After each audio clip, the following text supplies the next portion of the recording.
Bonjour Michel. Bonjour Pablo. Merci d'avoir accepté mon invitation. Merci à toi. Michel, tu es philosophe et tu viens d'écrire un ouvrage, Producteurs et parasites, l'imaginaire si désirable du Rassemblement national aux éditions La Découverte. Dans cet ouvrage, tu reviens sur ce qui fonde selon toi la dynamique puissante et profonde de l'extrême droite française et de son parti le plus important, le Rassemblement national, par le truchement d'une matrice. Et cette grille d'analyse que tu proposes, c'est celle du producerisme. Alors justement, ma première question, elle est toute simple. Qu'est-ce que c'est que ce producerisme? C'est quoi sa généalogie? D'où vient ce concept? Comment il a été construit? Et pourquoi est-ce que tu considères aujourd'hui qu'il est le socle sur lequel est assis, la grille de lecture principale, matricielle, sur lequel est fondé le Rassemblement national? Alors, comme concept, le producérisme est à peu près inconnu au bataillon.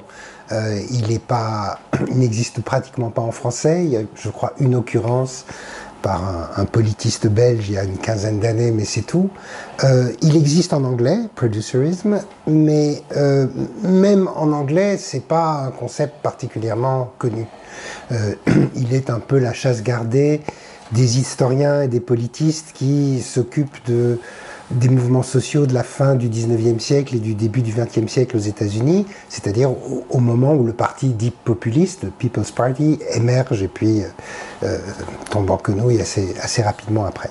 Donc, le concept lui-même n'a pas une grande surface, si je puis dire, de projection. En revanche, j'ai l'impression que ce qu'il décrit a une longue histoire importante et qu'il éclaire bien à la fois l'imaginaire projeté par le Rassemblement national, et je pense qu'il a un rôle important dans son succès. Alors, qu'est-ce que le producérisme, puisque c'était ça que tu me posais comme question? C'est une vision alternative de la lutte des classes. Une vision alternative de la lutte des classes au sens où la société qu'il projette est divisée en deux classes, en deux catégories, mais ces deux classes, elles ne sont pas antagonistes ou antinomiques du fait d'un rapport social. Pour Marx, le rapport salarial qui va constituer cette espèce d'antagonisme structurel entre le travail et le capital. Là, c'est une opposition un peu différente, ou même très différente. C'est une opposition essentiellement morale, entre deux caractères moraux. On dirait presque, au sens de Max Weber, deux idéotypes moraux différents et opposés. Alors le premier, c'est les producteurs.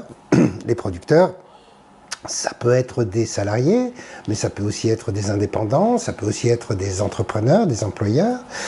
Mais ce qui permet de les reconnaître, c'est qu'ils adhèrent à ce qu'on appelle la valeur travail. C'est-à-dire, c'est des gens qui bossent, qui connaissent le prix de la peine et qui veulent être rémunérés, rétribués de façon décente du fait de leur travail et du produit de leur travail. Donc ils n'aspirent à autre chose qu'à jouir légitimement du produit de leur labeur. Bon. Si la société n'était composée que de producteurs, on aurait une société heureuse de producteurs indépendants qui vivraient tous du produit de leur travail, qu'ils pourraient échanger sur un marché où régnerait une concurrence saine, ou alors, si le cœur leur en dit, ils pourraient coopérer et fonder des coopératives de travail les uns avec les autres. Ça, c'est un peu l'idéal de base de la bonne société producériste. Alors pourquoi ça ne se passe pas comme ça? Ça ne se passe pas comme ça parce que, hélas, il y a une deuxième catégorie de gens qui, eux, sont les parasites.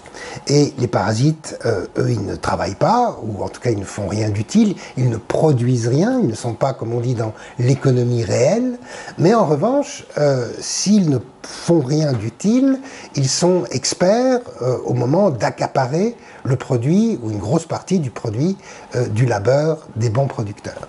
Alors ça, c'est le point de départ, cette opposition producteur-parasite, mais ça ne s'arrête pas là. Il y a deux autres caractéristiques qui sont importantes. La première qui est structurelle, la deuxième qui est fondamentale historiquement. L'autre caractéristique structurelle, donc, c'est le fait que les parasites se divisent toujours en deux sous-catégories. Il y a toujours, du point de vue producériste, les parasites d'en haut et les parasites d'en bas. Alors les parasites d'en haut sont des gens qui ne sont pas dans la production, mais qui sont dans la circulation du capital, capital financier ou capital culturel. C'est-à-dire que ce sont d'une part des financiers, c'est-à-dire ou bien des prêteurs qui vont faire de l'argent avec de l'argent en prêtant l'argent qu'ils ont, mais en le prêtant à des taux qui sont toujours des taux usuraires, et donc ils font de l'argent avec de l'argent. Ça peut être des spéculateurs, c'est-à-dire des gens qui vont acheter le produit du travail des bons producteurs quand le prix est bas, et puis qui vont le revendre quand le prix est haut, ou inversement, et qui vont faire de l'argent comme ça, encore une fois, en ne produisant rien.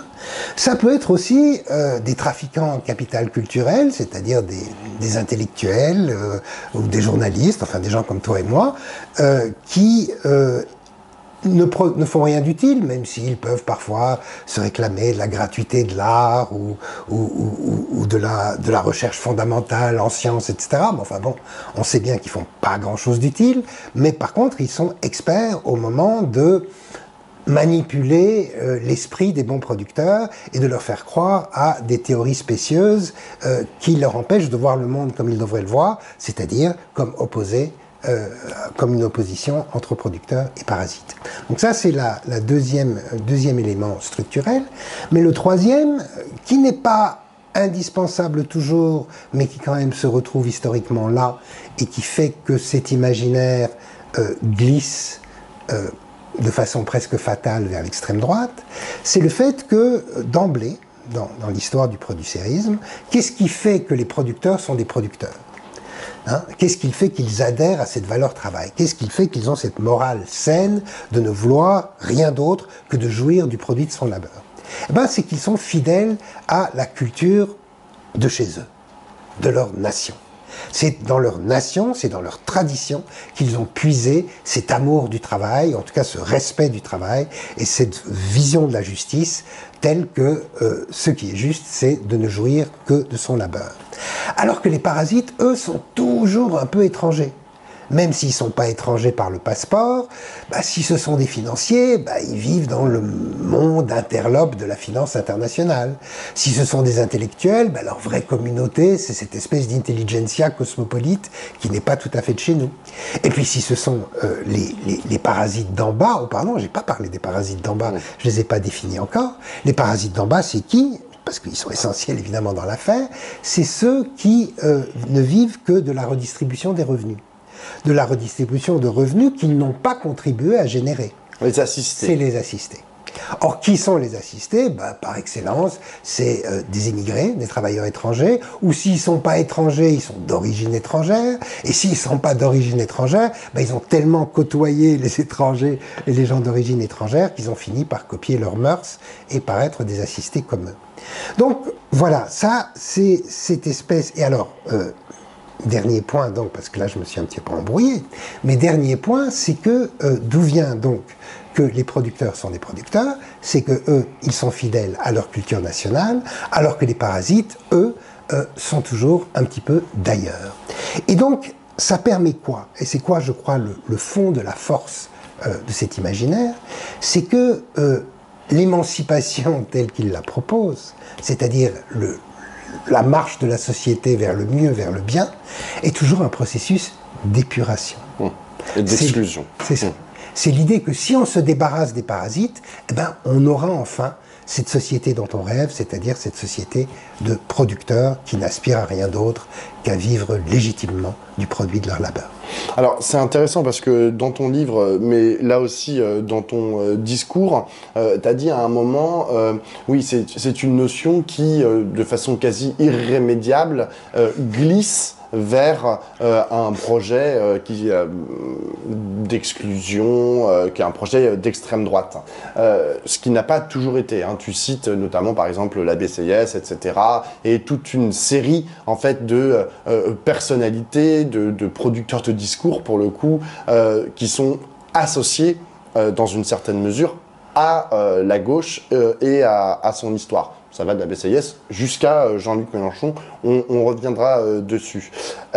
Mais du coup, est-ce que toi, tu considères que cette notion de producérisme, elle est associée à l'extrême droite, ou est-ce qu'elle ne se situe pas dans ce champ-là? C'est pas une matrice en fait qu'on peut situer ni à gauche, ni à droite, ou quoi que ce soit. C'est juste que, bah oui, au bout d'un moment, enfin, tu dis, elle glisse irrémédiablement. Donc, on imagine qu'elle est quand même plus associée à l'extrême droite qu'à la gauche. Voilà, comment tu le rattaches à ça? Et surtout, il y a un mot que tu n'as pas utilisé, c'est le mot d'égalité.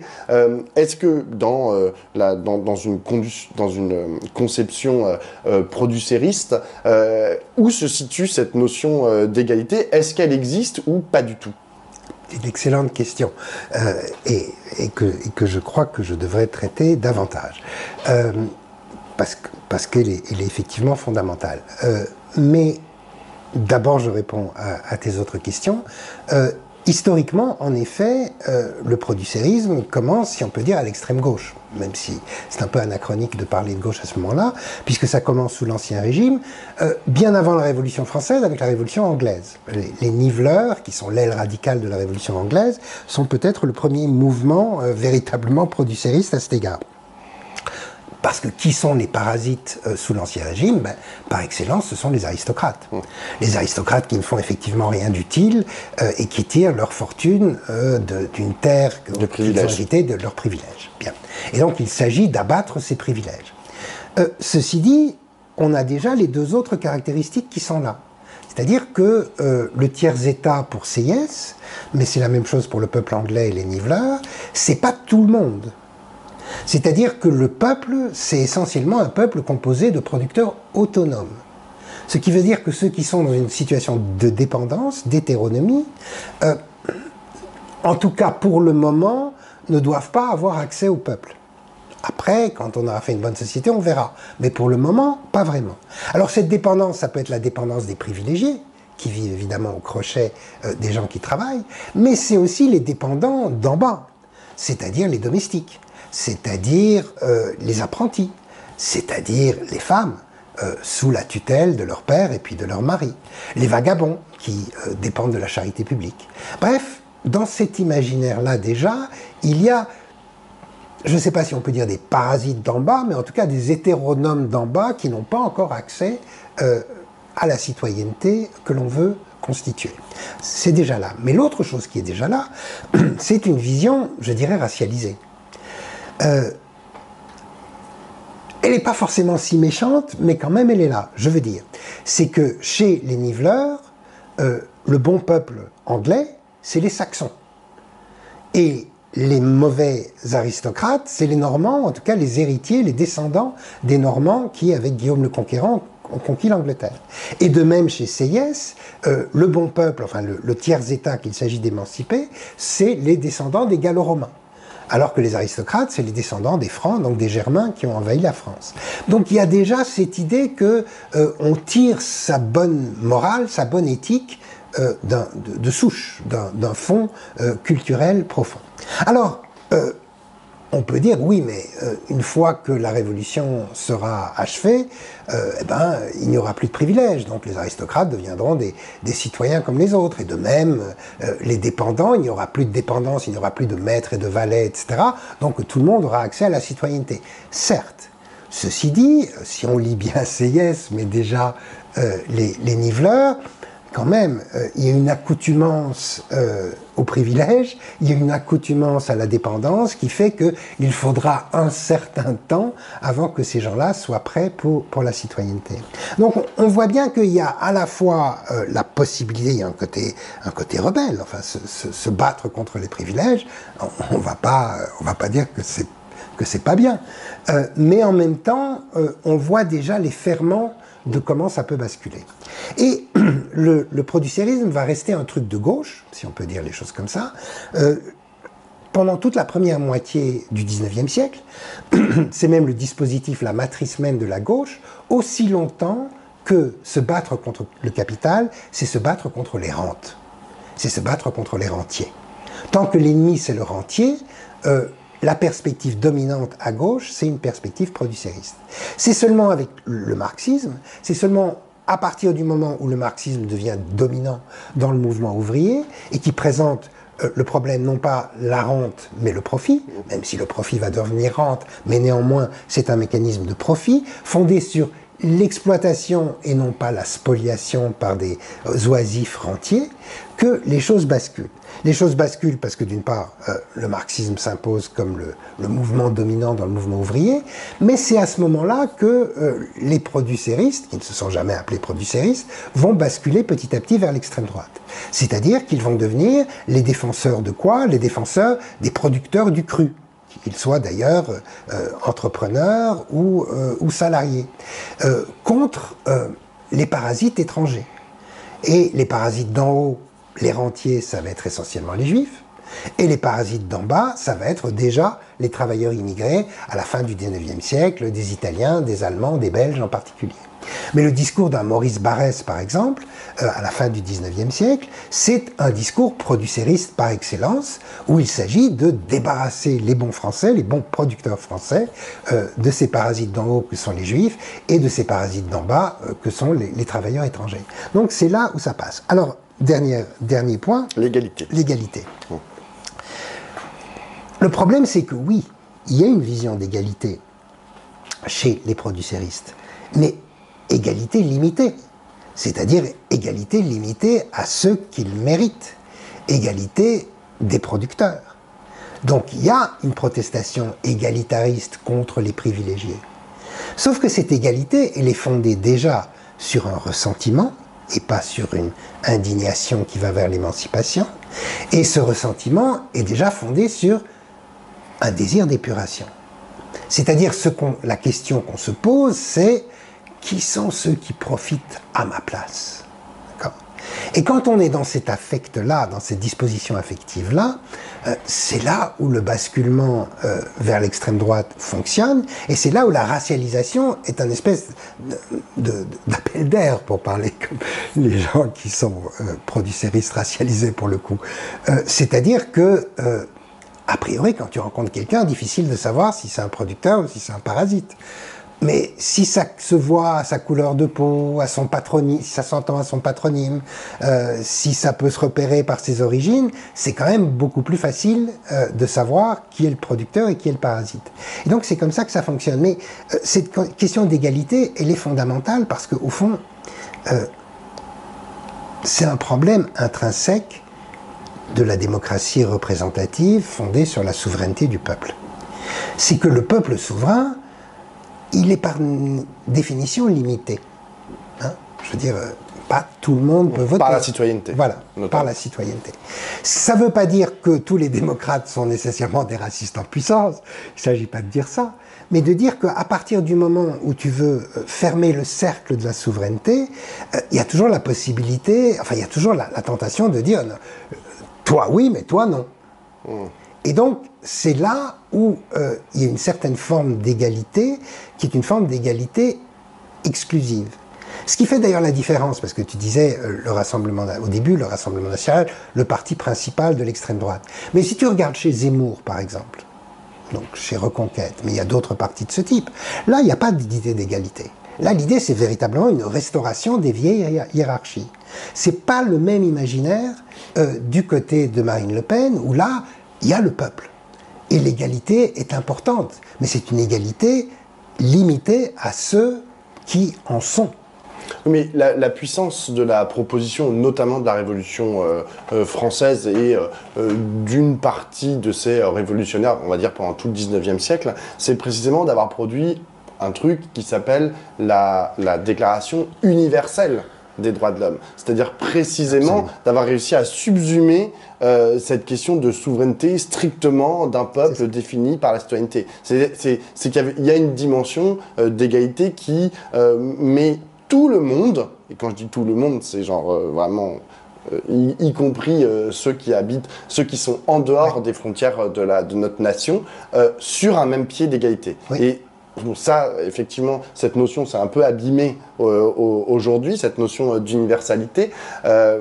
Mais c'était ça qui, pour moi, fonde la possibilité d'une démocratie, d'une république et de l'existence aussi d'une gauche nationale, mais parce qu'elle pense précisément sa place dans le monde. Oui, oui, mais avec toujours cette complication. Mais c'est vrai pour la Déclaration universelle des droits de l'homme, mais c'est vrai aussi pour le marxisme d'un point de vue théorique. Qu'est-ce que c'est le prolétariat? C'est cette classe qui n'est pareille à aucune autre. Pourquoi? Parce qu'elle a en elle-même les intérêts de l'humanité tout entière. De là l'antimarxisme virulent de tous les producéristes, qu'ils soient de gauche ou de droite, à cet égard, ou qu'ils se pensent de gauche ou de droite. Oui, c'est vrai. Le problème, c'est que la difficulté, c'est la traduction politique de cette affaire. Le philosophe Étienne Balibar a des bons concepts pour penser cette difficulté, dans la mesure où il distingue trois manières de penser le peuple. L'ethnos, qui serait donc le peuple véritablement racialisé, les nôtres, et là c'est cet ethnos-là que les producéristes essayent de purifier. Le pléthos, c'est-à-dire la multitude, et là c'est tout le monde et n'importe qui, c'est le n'importe qui de Jacques Rancière, par exemple, un autre philosophe, donc ce serait l'ensemble. Et puis le démos, le peuple, est toujours pris entre les deux, avec une petite tendance qui va vers l'ethnos et une petite tendance qui va vers le pléthos. Sauf qu'il y a un problème fondamental, c'est que seul le démos est souverain. C'est-à-dire seul le démos peut élire des représentants ou fonder un régime politique qui va marcher. Le pléthos, il n'y a pas de souveraineté du pléthos. La multitude, elle est toujours celle qui dit au démos et moi. Et pourquoi est-ce qu'on n'intégrerait pas cela et celle-là et cela? Pourquoi est-ce qu'eux ne feraient pas partie du démos? Mais donc, le pléthos a une vocation critique par rapport à la démocratie, mais il ne peut jamais se substituer au démos, c'est-à-dire il ne peut jamais être la base d'un pouvoir souverain.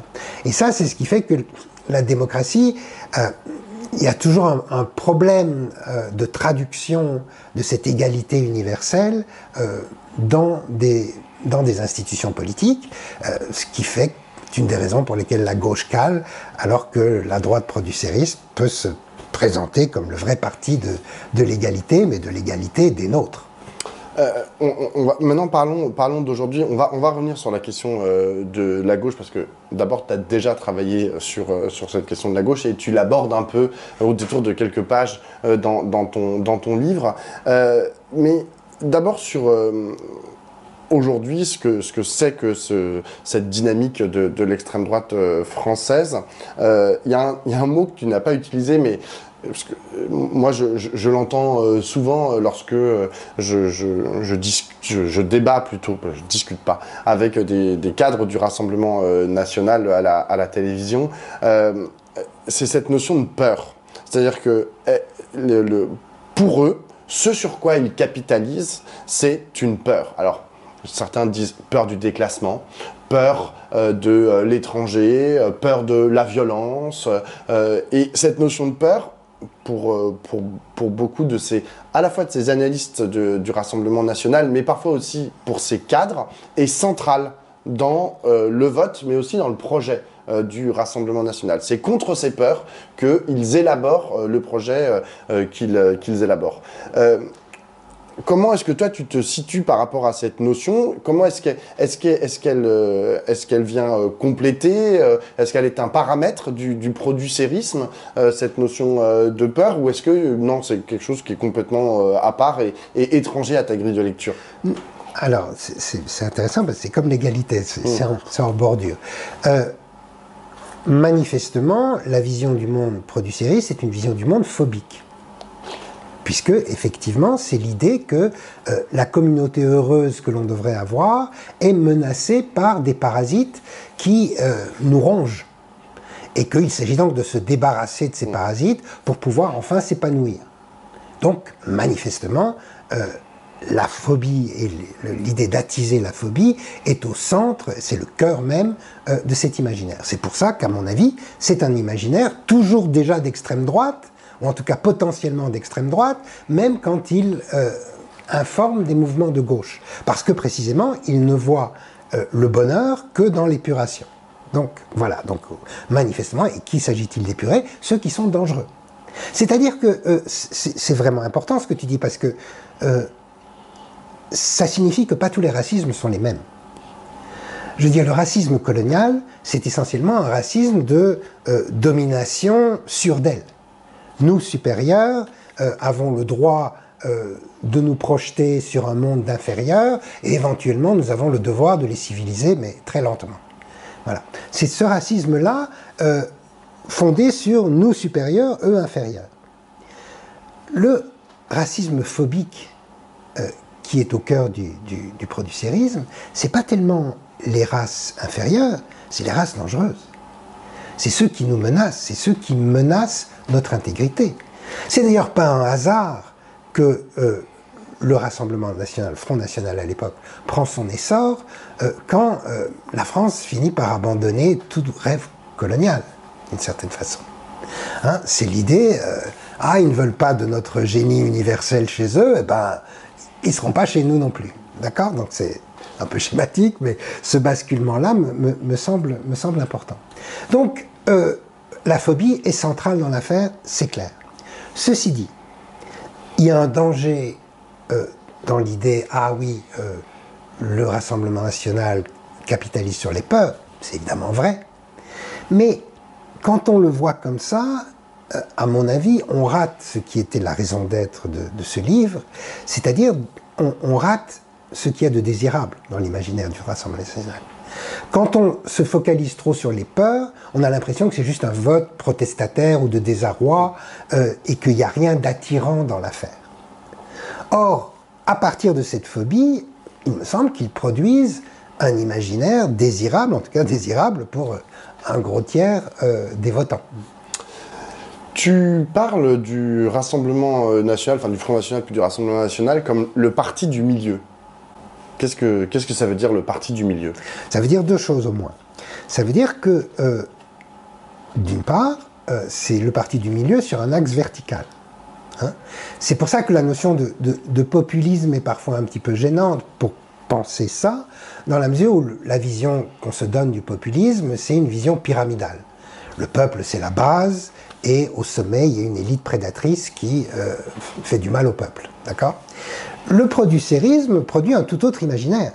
Le bon peuple, il est central. C'est le bloc central menacé par le haut, par les parasites d'en haut, et par le bas, par les parasites d'en bas. Donc l'image que je donne dans le livre, c'est une courbe en cloche, où le peuple est la bosse de la courbe en cloche, et qui est menacé par les parasites qui aplatissent la courbe en tirant des deux côtés. Donc ça, il est déjà le central de ce côté-là. Ça ne veut pas dire que c'est le parti des classes moyennes, même s'il y a beaucoup de classes moyennes dedans, c'est un parti transclasse, mais c'est le parti des gens qui se situent dans ce bloc central, entre le haut et le bas. Bien. C'est d'ailleurs assez gratifiant, c'est nous, quoi. On est bien calés entre les gens qui sont d'ailleurs proches des frontières, en haut et en bas. Bon. Mais c'est aussi un parti du milieu sur un axe horizontal. C'est-à-dire, pourquoi est-ce qu'ils protestent tellement quand on les taxe d'extrême droite? Ils disent, non, on n'est pas du tout extrémiste. Effectivement, eux, ils se voient comme étant le parti du juste milieu sur un axe horizontal, entre l'égoïsme cynique des libéraux, qui ne pensent qu'aux individus et qui n'ont pas de peuple, justement, et le collectivisme confiscatoire de la gauche, qui veut prendre l'argent par l'impôt. D'ailleurs, il y a un petit retour historique, mais d'une phrase, même quand le producérisme est à gauche dans la première partie du XIXe siècle, Proudhon, par exemple, Pierre-Joseph Proudhon, le principal penseur producériste de la gauche dans la première moitié du XIXe siècle, il a deux ennemis qui sont les banquiers, les rentiers d'un côté, mais le percepteur d'impôts de l'autre. Hein. C'est pas pour ça qu'il est anarchiste comme on le dit, mais c'est parce que précisément il a déjà cette vision du monde qui est le cœur de la politique économique du Front national, le Rassemblement national aujourd'hui, qui est rendre l'argent aux Français. Ne pas le laisser s'égayer dans les marchés internationaux et ne pas le laisser confisquer par l'État, mais rendre l'argent aux Français. Ce que ça veut dire pratiquement, ne me demande pas, j'en sais rien, mais c'est quand même cet imaginaire-là, et cet imaginaire-là, il marche bien parce que ça permet effectivement de se situer comme des gens raisonnables au centre. Ni égoïstes comme les libéraux, ni prêts à confisquer tout comme la gauche. D'ailleurs, c'était la fameuse phrase que je cite dans le livre, qui était une phrase prononcée par Marine Le Pen en 2022, au moment des législatives, hein, quand la NUPES s'était créée, et que donc elle avait deux ennemis, Macron d'un côté et la NUPES de l'autre, et donc elle parlait à ses électeurs qui avaient le choix entre un candidat NUPES et un candidat macroniste au deuxième tour, elle disait ne votez ni pour l'un ni pour l'autre, ni pour les destructeurs d'en haut qui veulent vous voler vos droits, ni les destructeurs d'en bas qui veulent vous voler vos biens. Donc, c'est ça. Sur les coordonnées verticales, je comprends et je trouve que vraiment cette matrice est tout à fait valable aujourd'hui. Sur l'autre, les coordonnées horizontales, est-ce que tu vois, comme moi, à l'œuvre, à l'intérieur du Rassemblement national, aujourd'hui, quand même, des tentatives qui ne sont pas tout à fait les mêmes lorsqu'on l'écoute Marine Le Pen, par exemple, qui, elle, correspond bien à ce que tu as dit, c'est-à-dire, elle veut être le parti vraiment du milieu. Mais quand on regarde par exemple Jordan Bardella, et notamment sa tentative d'union des droites, avec Éric Ciotti, etc., là on voit que lui, et d'ailleurs, et dans son discours, hein, on l'a entendu sur les retraites, etc., revenir dire « Oh, finalement, la réforme des retraites, on va peut-être pas revenir dessus. » Et puis, on l'a vu là, pendant les discussions sur le budget, dire oh, bah, quand même, les taxes pour les riches, c'est quand même pas bien, les taxes pour les riches, etc. Et c'est-à-dire aller plutôt du côté néolibéral et vouloir transformer finalement le Rassemblement national en un parti de droite traditionnelle. Oui, tout à fait. Non mais de ce côté-là, il faut leur reconnaître une extraordinaire souplesse. Après tout, Jean-Marie Le Pen fait sa percée en apprenant les rudiments du néolibéralisme, mais en le racialisant. C'est-à-dire qu'en effet, le néolibéralisme, en particulier aux États-Unis, et à travers cette école qu'on appelle l'école de Virginie, va pour la première fois accaparer un producérisme dans le libéralisme. C'est-à-dire, c'est cette idée que un type comme James Buchanan, qui est donc le maître à penser de cette école de Virginie, va dire ce qui nous manque à nous libéraux, c'est un peuple. Parce qu'on dit, comme Margaret Thatcher, il n'y a que les individus et leurs familles, il n'y a pas de société, il n'y a pas de peuple, etc. On a tort, parce que pour gagner, on a besoin d'un peuple. Alors qu'est-ce que ce sera notre peuple à nous? Notre peuple à nous, ce sera précisément le peuple des entrepreneurs, le peuple des gens qui bossent et qui veulent pouvoir jouir de ce qu'ils ont produit. Bien. Et qui seront les parasites? Eh bien, là, il y a une grande créativité néolibérale, où ils vont redéployer les parasites. Évidemment, les spéculateurs, non, parce qu'il n'y a pas de mauvais capitalistes du point de vue néolibéral, mais il y a quand même des parasites d'en haut qui sont les intellectuels et les artistes. Et pourquoi est-ce qu'ils sont des parasites? Parce qu'ils sont les grands protecteurs des parasites d'en bas. Et qui sont les parasites d'en bas? Eh ben, ce sont les chômeurs nécessairement volontaires, ce sont les travailleurs syndiqués corporatistes, et ce sont évidemment les fonctionnaires tir au flanc. Voilà. Et comme on sait, les intellectuels n'ont que tendresse pour tous ces parasites, alors qu'ils n'ont que mépris pour les entrepreneurs qui veulent juste pouvoir profiter de ce qu'ils ont produit. Bien. Jean-Marie Le Pen va s'emparer de ça. Tout son discours, c'est un discours sur les parasites vus d'un point de vue néolibéral. Sauf que lui, il a cet avantage que quelqu'un comme Jacques Chirac, qui se convertit au néolibéralisme dans les années 80, ne peut pas encore. Il y a encore un petit surmoi gaulliste qui fonctionne là. Il ne peut pas racialiser de façon explicite, même si on connaît les dérapages, bruit, odeur, etc. Mais Jean-Marie Le Pen, lui, il peut racialiser. Il peut dire, moi, les parasites, je les connais, je peux vous les montrer. Il y a les juifs du côté de la banque, et puis il y a les immigrés par ailleurs, et ça marche très bien comme ça. Et donc, effectivement, dans un premier temps, mettre fin à l'immigration, à la submersion migratoire, c'est une manière de rendre à la France sa compétitivité libérale. Et c'est seulement dans les années 90, quand Marine Le Pen enfin c'est un peu plus tard, mais quand Marine Le Pen va prendre le pouvoir au Front National d'abord, qu'elle va se rendre compte que le gros de ses électeurs sont pas tellement chauds sur les réformes libérales les plus virulentes, ils veulent pas abandonner leurs propres droits sociaux, et donc pour elle, la submersion migratoire, c'est qu'est-ce que ça nous donne? C'est plus le socialisme rampant ou le totalitarisme comme chez le père, mais c'est l'ultralibéralisme au contraire. Mais Le problème est inversé, mais les solutions sont toujours les mêmes. Donc il y a cette espèce d'immense souplesse là-dedans, puisque... Tu dis souplesse, mais c'est pas aussi une tension? C'est-à-dire que genre de faire gagner genre certaines lignes plutôt que d'autres pour accéder au pouvoir. Oui, sûrement, il y a des gens qui vont plus dans un sens, plus dans un autre. Mais enfin, je crois que la souplesse est plus importante que la tension. Et tu citais précisément Bardella, qui, s'apprêtant à gagner et à arriver au pouvoir au printemps, en 3 semaines, abandonne toutes les mesures sociales du Rassemblement national, c'est-à-dire non seulement la suppression de la réforme des retraites, mais aussi il abandonne l'idée de supprimer la TVA sur les produits de première nécessité, il abandonne l'idée d'un impôt sur le capital mobilier, etc.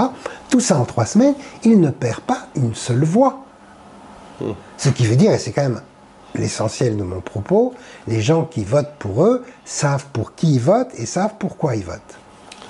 J'ai une dernière question, Michel, sur la gauche, à la fois sa réponse et la gauche d'aujourd'hui, hein, et sa perméabilité à ces logiques producéristes.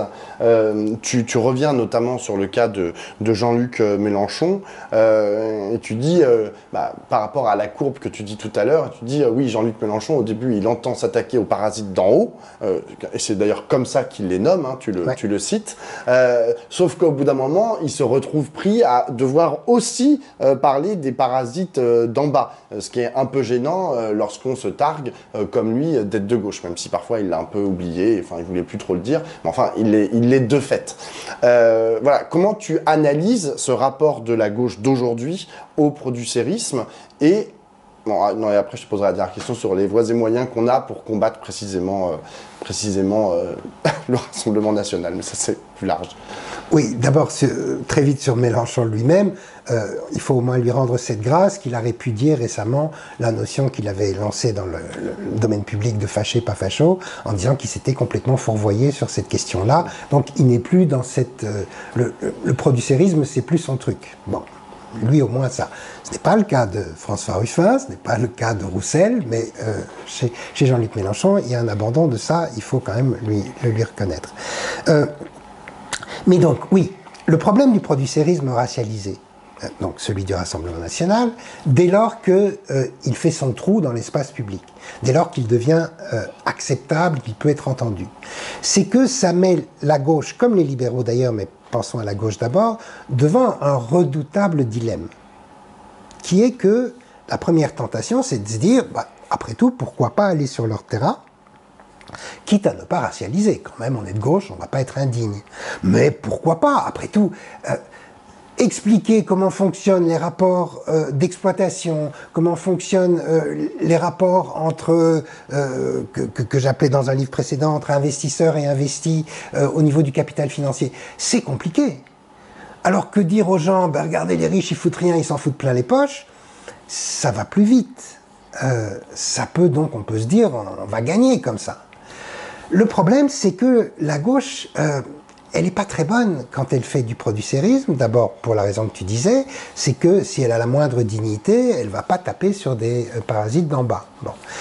Donc du coup, elle est bancale, alors que l'extrême droite, elle a toujours ses deux pôles. Et donc d'un point de vue esthétique, déjà, ça marche mieux. Bon.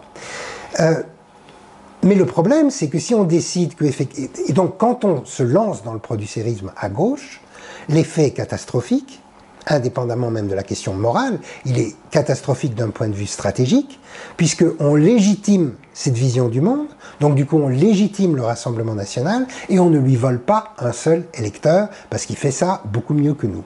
Bon. Donc on peut se dire, on ne va pas sur ce terrain-là, donc on s'en tient à nos propres ressources politiques, morales et intellectuelles. Ouais. Ou autres. Le marxisme. Mais, par exemple. C'est quoi autre? Oh, il y a d'autres manières d'être de gauche sans être producériste. Sans être marxiste. Oui, c'est possible. Enfin bon, on ne va pas se lancer là-dedans, je veux dire, mais il y a des possibilités. Mais le problème, c'est que quand on fait ça, il faut assumer qu'en tout cas pour le moment, on est minoritaire. Parce qu'il y a un bloc qui est incompressible et qui se retrouve dans cette vision du monde producériste. Et la principale raison pour laquelle il s'y retrouve, c'est que ça offre un truc que la gauche ne peut pas offrir. La gauche, quand elle dit aux gens les choses peuvent s'améliorer, mais pour ça, il faut redistribuer davantage, il faut partager davantage, il faut aussi changer ses comportements parce que on est devant une crise climatique, etc. Donc, tout le monde doit un peu changer sa manière d'être pour que les choses s'améliorent. Alors que l'extrême droite, elle dit, on va vous débarrasser des parasites, les choses vont s'améliorer, et vous, à qui je m'adresse, vous n'aurez rien à changer. Tout pourra continuer pour vous comme avant, sauf que ça va s'améliorer. Difficile d'être en compétition avec ça. Bon. Donc ça, c'est le problème, et du coup, la gauche se retrouve minoritaire. Mais c'est le même problème pour les libéraux. Les libéraux aussi, ils disent, si vous voulez que les choses s'améliorent, ben, il faut cesser de compter sur l'État, il faut que chacun se prenne en main. Là aussi, c'est un changement. Alors que l'extrême droite, elle dit avec nous, vous n'aurez rien à changer, tout va s'améliorer. Sauf que la différence, c'est que les libéraux, eux, ils ont l'option de s'allier avec l'extrême droite. Ce qui est d'ailleurs ce qui est en train de se produire. Alors que la gauche, non. Donc là, on est dans une situation extrêmement difficile parce que, heureusement, on a l'air, sauf certaines exceptions, d'abandonner l'idée que c'est une bonne idée d'aller sur le terrain de ce producérisme. Mais du coup, la question qui se pose, c'est comment on gagne quand on est minoritaire. Non, et la question qui se pose aussi, c'est comment est-ce qu'on peut faire une proposition qui soit une proposition conservatrice? Puisque toi, ce que tu dis, c'est que le problème, c'est que la gauche, elle propose pas de renverser la table, mais au moins de produire des changements à l'échelle individuelle comme à l'échelle collective. Et que ça, les gens, ils en veulent pas. Ils préféreraient, globalement, tu dis, il y a un bloc qui, genre, préférerait que rien ne change, en évacuant les différents parasites. Et du coup, je vois pas trop comment est-ce qu'on peut faire une proposition qui ne soit pas une proposition précisément de progrès. Évidemment qu'on peut faire une proposition Mais de progrès conservateur, sans rien changer. Ou alors il faut travailler à ce que collectivement on accepte le fait que demain tout doit changer. Le problème, c'est que on est minoritaire, ce qui veut dire que, mais en même temps on n'est pas si peu que ça. Il y a énormément de gens encore qui trouvent ce producérisme racialisé répugnant. C'est d'ailleurs pour ça qu'on n'a pas perdu, comme on s'y attendait, au début du mois de juillet. Mais et on trouve ça répugnant parce que c'est la matrice intellectuelle du fascisme, pour dire les choses simplement. Ce qui veut dire que notre chance, c'est de mobiliser les antifascistes, tous ceux qui trouvent cette vision du monde-là répugnante. Bon. C'est un gros programme, mais c'est jouable parce qu'il y en a encore suffisamment qui trouvent ça repoussant. Mais il faut aussi savoir que c'est eux, et seulement eux, elles et eux, que l'on peut mobiliser. Que celles et ceux qui ne trouvent pas ça repoussant, celles et ceux qui trouvent ça attirant, pour le moment, ils sont intouchables par nous. Ce qui veut dire qu'il s'agit de... C'est aussi ce qu'on a vu aux élections aux États-Unis il y a une semaine. Le problème, c'était pas d'essayer de voler des électeurs à Trump, de penser que dans les ouvriers qui avaient voté pour Trump, il y avait des fâchés, pas fachos, qu'on aurait pu retourner avec un programme plus à gauche. Non. Ce qui a été la catastrophe de la campagne de Harris, parce que c'était une campagne de centre-droit ou pire, c'est le fait qu'elle a perdu 8 millions à peu près, ou 7 millions d'électeurs par rapport à ce que Joe Biden avait gagné en 2020.